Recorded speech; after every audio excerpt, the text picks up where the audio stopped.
Welcome, everyone. Welcome back to the Health Made Simple show. I am Dr. Bart, and I am your host, and this is going to be a great episode. So this episode, we're going to focus really on how muscle plays a huge role in longevity. So keep doing your thing, keep sharing it out, keep spreading the love, especially if you or anyone that you know is on their journey, their health journey, and they're looking how to expand their personal health span and how to expand on longevity. We're going to do a little bit of a deep dive here on the role that muscle plays in it. And I think this one is big time overlooked, and it should excite us for that reason, because it's easy to build muscle. It is often overlooked as a powerful health component. And hopefully by the time I'm done here today, you'll recognize that, man, I can improve my health span, and it's important that I do. And if I don't get working on it, it might get a little harder as we go. So I'm going to cover three things here today, and I'm going to break this down and do my best to make it really, really simple for you, as usual, on the Health Made Simple podcast. We're going to figure out why it's important, especially when it comes to longevity. What role does muscle play? What do we need to make muscle in the body? And this is important. We can't overlook this. And I think this is a big part of it. This is why we have this silent epidemic going on. And then also, how do you make the muscle without doing a deep dive on all the different exercises?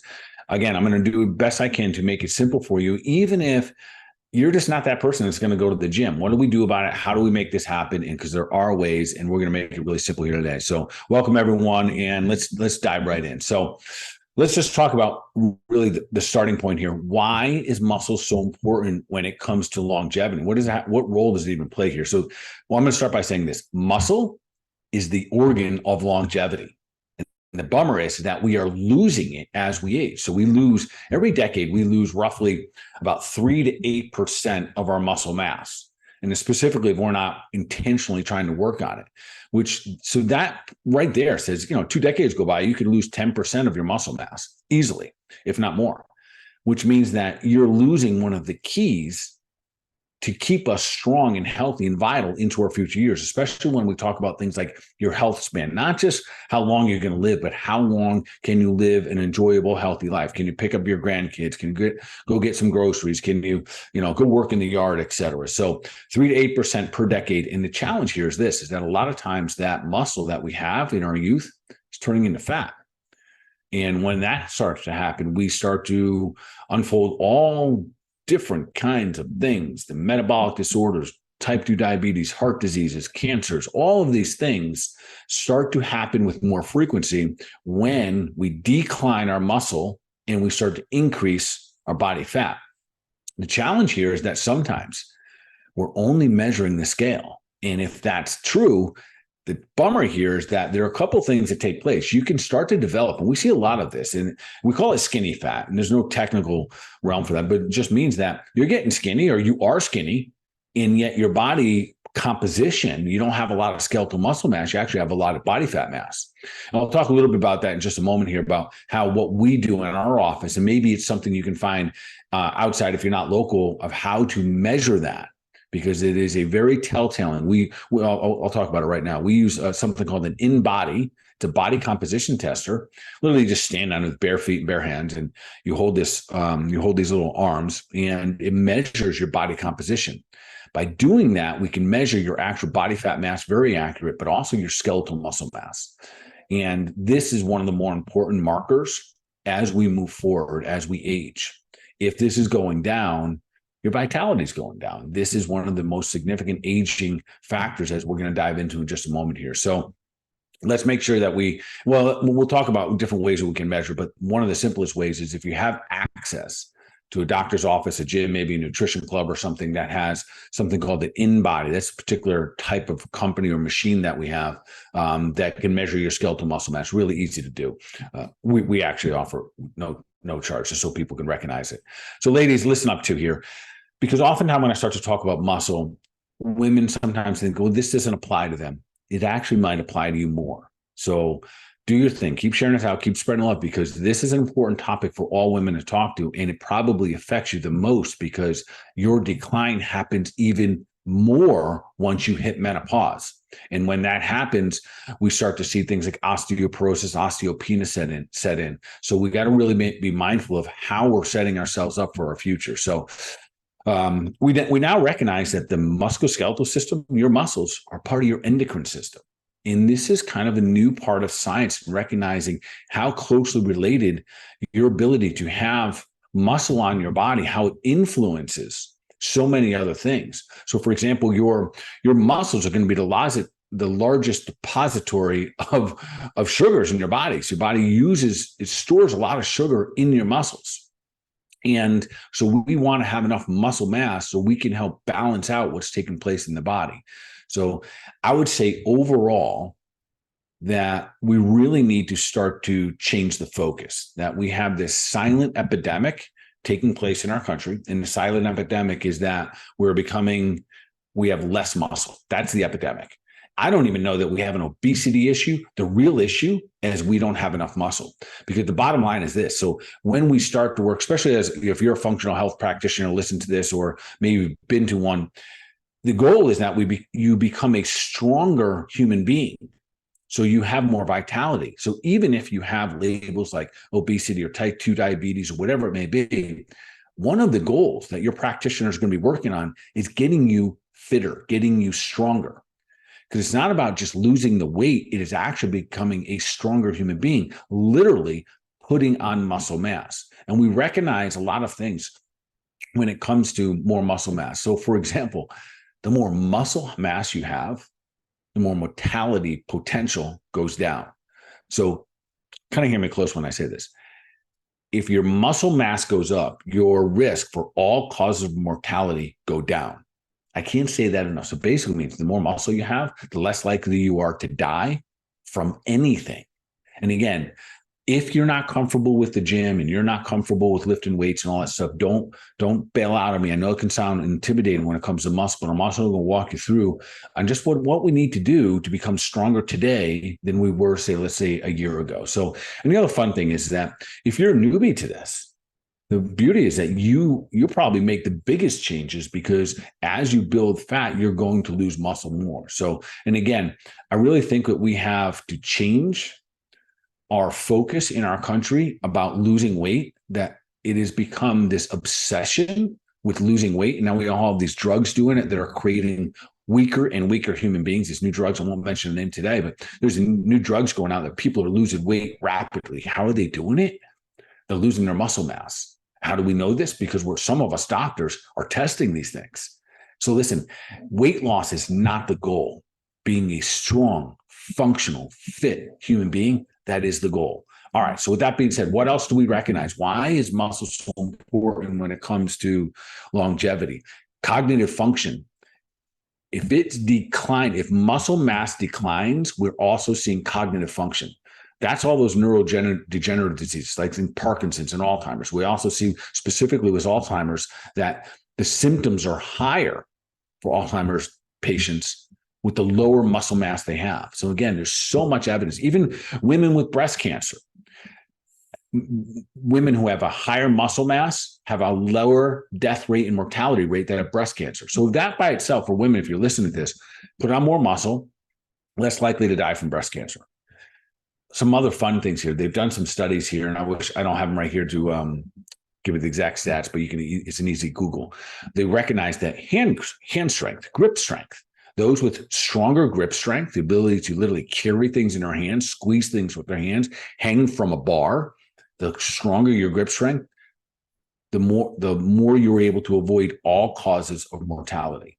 So there's a lot of evidence right now. And the challenge is that not everyone's looking at it, because not everyone's measuring it. And not everyone, all the doctors out there have even anything to tell you what to do to improve this. So, and again, because this will mean lifestyle. So the doctor of the future is definitely not going to be looking as much at your cholesterol and your blood pressures and whatnot. They're going to be looking at diet, your ability to move, and your ability to think properly to keep your body a strong human being. All right, so let's roll on. So the why here is that real simple. Muscle plays a huge role in your ability to stay strong and healthy as you go.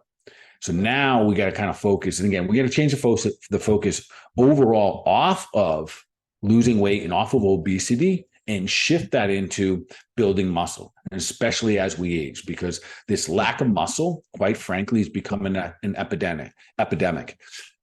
And it's pretty obvious why. Well, if we look at what we're doing nowadays, and even our youth right now, We're sitting in our desks more frequently. We have poor postures. We're literally seeing people with their shoulders aren't as broad, their bodies aren't as big and strong. They're not doing as much yard work. They're not chopping wood. They're not going outside. They're not doing what fundamentally humans have always done. They've worked and been outside and utilized the physical body, these gifts that we have. We've literally used them for hundreds and thousands of years, and now we're barely using them at all. Maybe the biggest thing we're doing, we're hitting our keyboards and moving our mouse around and picking up a cup of coffee. I joke, but I'm telling you, it's not that funny when we really think about it. And then we have, maybe there's a disciplined group of our society that, someone like myself, we're exercising several days a week, but we're not doing a ton of it outside of that. We're not doing the active daily things that our ancestors once did to keep good, strong bodies, good, clear minds, good, free spirits. And the only way that we're going to do that is get back to some of the basics. So I'm going to walk you through that in just a moment. So we're less active overall. We're sitting in our desks more than we ever have. And quite frankly, sitting is the new smoking, right? If you really want to break down a body, a human body, especially with my background as a chiropractor, 30 years, or 27 years, almost 3 decades now. If you wanted to break down a human body and just do it slowly over time, all you have to do is put that body in a chair and make it sit there most of the day. And I promise you, over time, the musculoskeletal system will break down. You will develop arthritis. Long muscles that are supposed to be long, they will shorten. You will develop neurological issues and things like numbness and tingling. You'll put pressure on your brain stem because your head's out and forward. So there's so many things that are slowly but surely destroying the human body and the frame and the musculoskeletal system by just doing our everyday activities like sitting in a chair.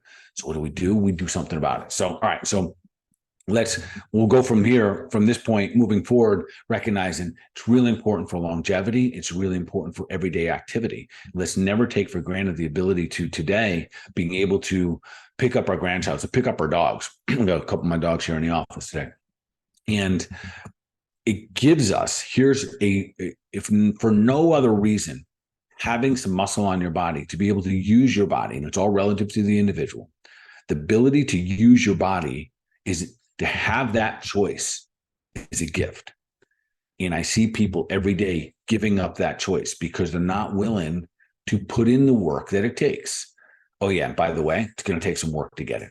So, and anyone tells you it doesn't, and anyone tries to short step it or kind of like cut the line or find like some incredible biohack that allows you to escape the idea that you got to use your body physically, you have to do hard stuff in your life, they're probably not telling you the whole truth. So here's the way it works. We have to use our bodies to create strong bodies. And the more you do that, the more choices you have today and down the road. Hopefully down the road, you don't lose the choice to tie your own shoes. You don't lose the choice to go play with your grandkids or to throw your 20-year-old son or daughter a pass or a ball or something like that. Hopefully you don't lose the choice to go hiking. Hopefully you don't lose the choice of being able to get in and out of a car on your own. And I'm mentioning all these things because I see them every day. And how do we lose those choices? By thinking that it's not important on a daily basis to get your ass up and out of your chair and exercise, and to move your body and to build more strength and to invigorate your soul because you're pumping up your muscles and you're getting your hormones to work properly. So, all right. That's a lot right there. But nonetheless, remember, it is an organ. Your muscles are essentially now part of your endocrine, not now, but it's the largest organ of the body, and it's the largest site for glucose deposition. So that's where your body's putting a lot of the sugar, and it metabolizes your sugar. So if you don't use those muscles, that is one of the fastest ways we turn into these type 2 diabetics. We turn into these metabolic disorders that we see happening every single day. So more muscle equals less mortality. The bummer is right now, doctors don't check for it. They don't. You're not going to go to your doctor. When's the last time you went to the doctor and they checked for your skeletal muscle mass? They determined how much muscle mass you had this year versus last year. They check your overall body fat mass, or your BMI, or really just your body fat percentage would even be better. We don't do it anymore because I think sometimes that the doctors don't have the time to explain the importance and the relevance and the how-to when it comes to lifestyle. All this is at our fingertips now. But also I think that sometimes people they don't want to hear it. So I can't blame it all on the doctors, but sometimes we have to allow ourselves to be in the environment where people will say, hey, listen, so-and-so, you put on 30 pounds since I saw you last. Maybe you haven't seen your doctor in 5 or 6 years, or you've lost a range of motion, or you don't have as much muscle mass as you once did. We got to do something about that. Otherwise, you're going to increase rapidly your aging process. Again, so doctors don't check for it. What should they be checking for? Skeletal muscle mass. Not everyone's going to do it. But if you have a doctor that's local to you and you can find out your skeletal muscle mass, and year upon year, you have the opportunity to do a little check with that, phenomenal. That's leveling up right there. And so at about 40 years old, or maybe a little younger than that, quite frankly, that's when more of the rapid decline happens. And I don't know that that's necessarily a chronological thing as much as it is a lifestyle thing. At that point, usually there's a good chance that you've been working professionally for 20 plus years, and there's more stressors, less sleep, exercise has gone a little bit to the wayside, and now all of a sudden we have this kind of big old mess here. All right, so let's talk about what we need, because we can't overlook this part. So it's one thing to get into the gym and start to do some muscles. And we'll talk about how we can make those in just a moment. But let's talk about what we need, and where, again, this is a little bit of a silent epidemic. What do we need? We need protein, folks. We need what's called essential amino acids to make muscle. Those are building blocks. That's what amino acids are. The reason they're called essential is because if you don't have them, your body's not going to do good. It's essential that you get them from your diet in order to have building blocks to make new body parts in your body. So we need them. We need them for our hormonal system. We need them for our bones. We need them for our connective tissue, our muscles, our fascia, our tendons, everything. And listen, it is animal proteins. And I know there's this big conversation for years. We've heard them flirt about, well, you shouldn't eat red meat, whatnot. And all of that's pretty much garbage. It really is. And this is probably not the first time you're hearing that, especially if you've tuned in here to the Health Made Simple show. Listen, if it comes from God's garden, let's be open to eating it. If it comes from a root plant tree, walks in a garden, swims in the sea, let's be open to eating it and recognize that if you don't put the building blocks in, you're not building, which means that your body's breaking down. And there's enough things out there to breaking down, never mind just the aging process. So are plant proteins and animal proteins made the same? No, they are not. In fact, your animal proteins, probably, if there's a hierarchy here, yeah, your red meat's probably best. Are we going to shoot for the best quality? Of course we are. The organic, grass-fed, pasture raised, always, right? And then on the other ends, that spectrum would be the processed stuff. And it is important that we recognize that good food is good for us. Bad food's not so good for us. It's probably bad for us. So chemicals are chemicals. We have to continue to align ourselves philosophically that if you're going to put something in your body, it's worthy of making that next group of cells that your body's going to build muscle with, going to, rebuild, your stomach lining with, rebuild your heart, whatever it may be. That let's put food into your body that's worthy of making the next cells that you're going to have to live with here. So we need animal proteins. They're going to be best. Can you do it with a vegetarian diet? Do we get proteins from things like beans and quinoa and whatnot? The answer is yes, we do. The volume that you would need to eat is massive. Could you? Yes, there's purely evidence of people doing that. But what would it also mean that you have to cut out all of the other stuff? Absolutely, to be successful. I've talked about it here in the Health Made Simple show before. And one of the challenges that I see too often, and listen, folks, I have an organic cafe. I'm a huge advocate of vegetables and plants and all of the good things, fruits, all of those good things. One of the challenges that most of my vegetarians, they're not really vegetarians, they're carbitarians. So they're not really studying what they need to create a balanced protein profile and amino acid profile in the body. They just kind of eat their favorite things, and they just really avoid the animal protein. So, and I understand some of you it's philosophical. And if that is the case, then go to work, study, understand what your body needs. If it's not philosophical and you think that it's a better, healthier route, I would say continue to learn, continue to dive in deeper, listen to a lot of the things we've done here in the Health Made Simple podcast, that understanding that animal proteins, what humans have been using for thousands of years to build good, strong human beings. They are the building blocks, and they are the easier route, quite frankly. Now, quality is king, no doubt. So, and the other challenge there is this. So we need the animal proteins. I'll talk about how much in just a moment. most likely the majority of people, in order to digest, absorb, and assimilate these animal proteins properly, you're going to need digestive enzymes. I'd like to tell you this is otherwise, but it's not. The truth is you're going to need support in your ability to break down these proteins. So this is why we frequently see people as they age start to lean away from eating animal proteins. In fact, we see a lot of our elders eating less and less and less, and they're losing their appetite. And there's a couple of reasons for that. One, they don't have the digestive enzymes available anymore to break down protein. It's the hardest thing that's going to be broken down in the body. You need a very strong stomach acid, hydrochloric acid in your stomach.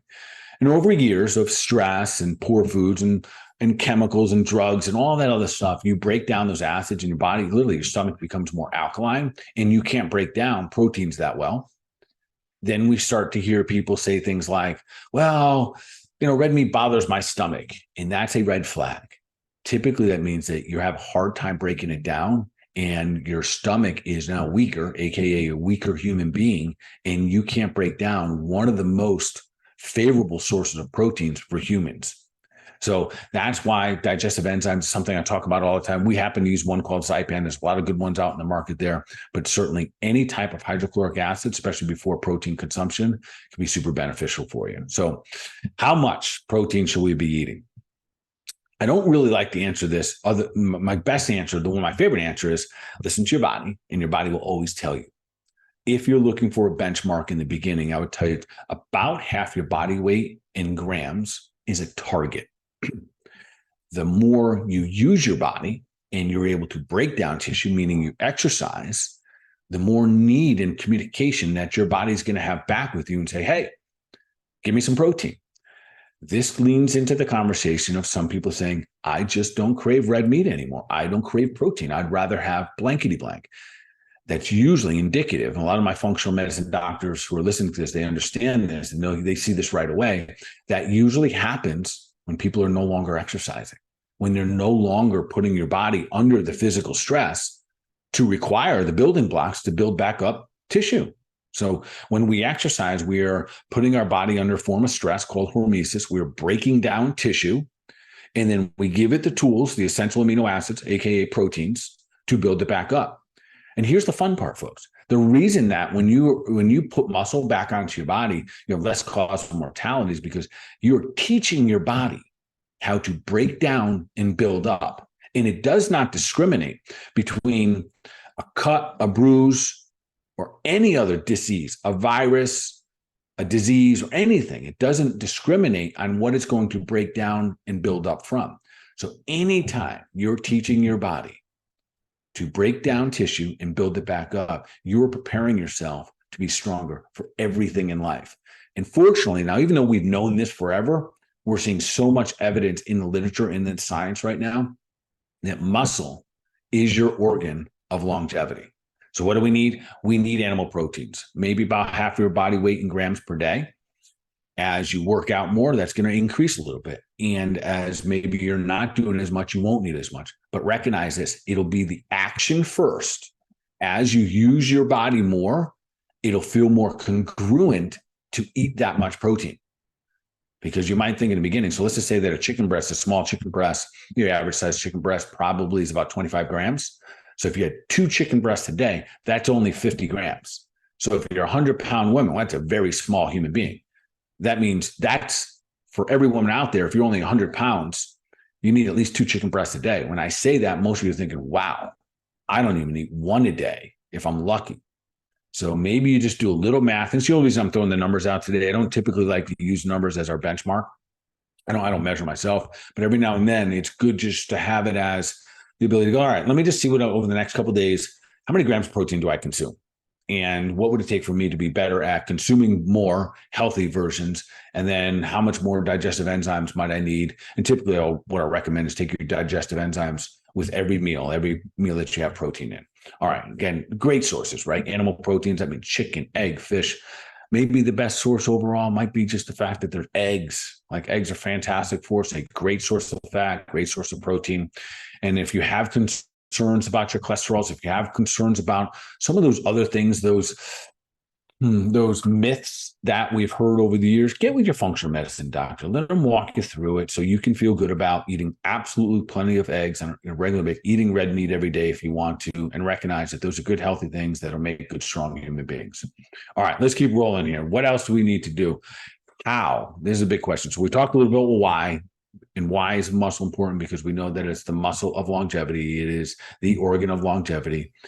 The why, the what are we going to do? What do we need? We need animal proteins to build muscle. And again, one of the bigger challenges, especially as women age, we see women eating less and less protein. Guys aren't, they probably need better sources of protein, quite frankly, and less other crap. Yet I see with the ladies that there's this slow decline in the actual time they need it the most. So if you're going through perimenopause and into menopause, you need more protein now than you've ever had in your life. It doesn't mean the younger women that are listening to this, you're 25, 35, 40 years old, maybe you're in their prime baby making season. You need as much building blocks as any human on this earth. So we could just argue or just kind of mention that we all need it. It will only serve us better and make sure there's good, clean sources of it. All right. So how do we make muscle?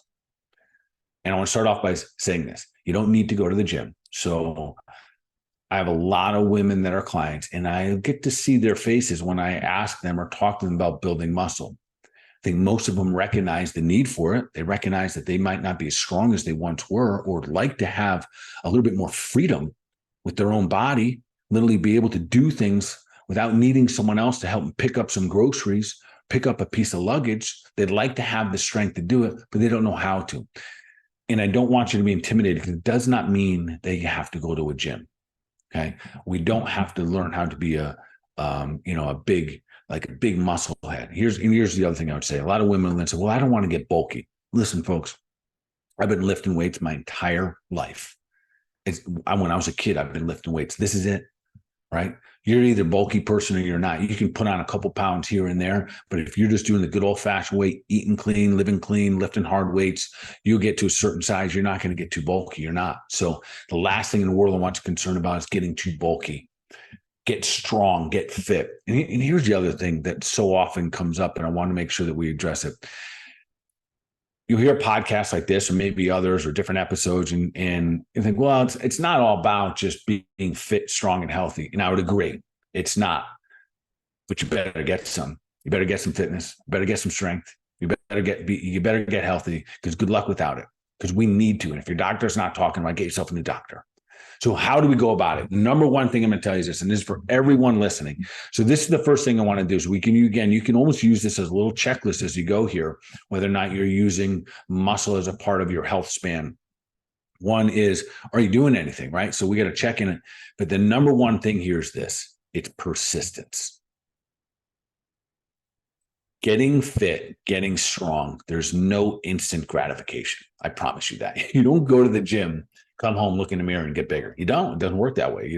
It takes time, and it takes effort, and it takes persistence. But the beauty is as you build it up, it doesn't fade away fast either. We think that it does. If you're used to exercise and all of a sudden you had to take 2 weeks off or something, you think that everything disappeared. It doesn't. Your strength, your vitality. So who you are is who you are. And if you regular exercise and you're regularly breaking down tissue and building it back up, and you have plenty of good, healthy proteins in your body, and you are digesting them, you are assimilating, you are bringing them back up into your body and building them, making them into cells, making them into muscles, then that's who you are. So persistence is the key here. So I want to roll through a couple of things that I see or I hear as the obstacles to my career, because I'm talking to people every day about getting stronger. One, they don't know what to do. And I get it. So here's the beauty. You can hire a trainer. Yeah, I get it. That costs money. All of these things will take a little bit of time, not as much time as you probably think, but you could get a trainer. That's a great way to start. There are professionals out there that this is what they literally do for a living to help get you stronger, which is beautiful, right? We literally have people that are professionals that all they do all day long is help people like you and me get stronger. So if you've never had a trainer, that's where you start, especially if the journey is a little bit intimidating. And I'll double down on that and say this, that then you have accountability. Wow. And that is a huge part of it, the accountability. So that goes into my next thing. I'm going to tell you this: same time of day, every day. That's when you want to do it. Should you use your body every day? The answer is absolutely, positively. Here's the beauty: when you use it every day, you'll be able to get up the next day and do what you did yesterday. The moment you start skipping days, you start skipping weeks and months and maybe years or even decades for some of you, when you get up the next time to go do that thing, you might not be able to do it. It might be a lot harder and it may be unachievable today. So keep moving your body. You don't have to crush yourself every day, but yes, move your body with intention. The intention is to become a stronger human being with more flexibility, more range of motion, more stamina. And today, because we're focusing on the actual muscle part of it, do something to become a stronger human being today. Push-ups, one of my absolute favorite things. Everyone can at least put themselves in push-up position. So some of you who have worked with me privately or have done some of my level up challenges, one of my favorite things is to help you recognize how easy and how fast you can become a stronger human being. So this is for everyone. I'll give you a little gift here today. It's my push-up challenge. So right now, when we're done this podcast, as soon as we're done this episode, hit the ground, go to push-up position, not on your knees, full plank position, go in full push-up position, and you knock out your single best set, one set of push-ups. However those push-ups look for you, awesome. If you can go all the way to chest, awesome, but you don't need to. If you bend your arms 2 inches and go back up, and you can do 5 of those, beautiful. You figure out your one best set. Once you have that number, and this is how in 30 days, you're going to become twice as strong. How do I know this works? I've been doing this for years, and it works for everybody. Twice as strong in 30 days. You figure out your one set. Let's just say that number is 10. If you're a male, you multiply that by 2. That means 10 times 2 is 20, and you add 10. So now you have a volume of 30 push-ups per day. I don't care if you do them straight in a row, set to 5, whatever it may be. But now your number becomes 30 in a row. And what you'll find is within 30 days of doing that, you're going to be able to do twice as much that day. Ladies, subtle little change. You do your one best set. And let's just say for some reason that your best set is 1. And I'm bringing up that number very specifically because if you can make it plank position, we're going to call it 1. If you can just bend your arms a little bit. I've watched too many people to be so successful in this that I will not take any excuses. A couple of years back, we had a level up challenge. I'm going to sidetrack just a little bit here. And in the challenge, it was a level up challenge. And one of the challenges was your push-ups every single day for 30 days.